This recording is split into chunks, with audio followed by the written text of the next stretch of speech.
ang Espiritu wala siya naghatag og Espiritu sa katalaw, kundi gahom, gugma, pagpugong sa kagalingon. Tanaw ang gasa, ha? Tanaw ang gasa.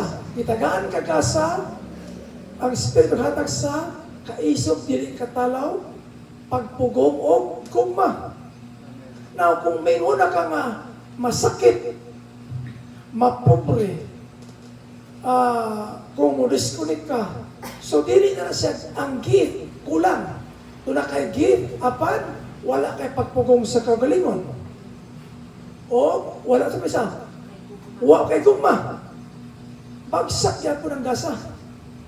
Nga naman, dili pwede nga, karabang puro sa gift. Wala kay gugma.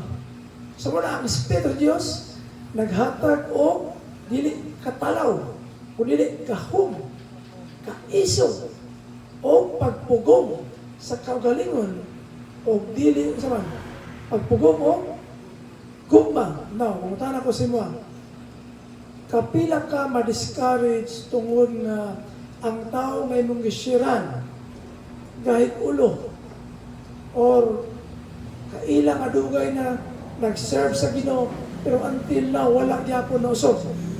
Kasi nakasuwayan ang naka-feel ka murag ma-discourage sa for how many months naman yung murag kahit gyapon. Nakasuway mo na? So, sa mga gimuhat mo? Wala ka kanahon na bahala ka? Kasuway? So, pasibol na yung bahala ka. Siguro, now, pero kung ang pagpugong, kaya naman, usahay, mawala ang tagpasensya, kung mawala ang tagpasensya ko, dili ka pugong sa ito galingon,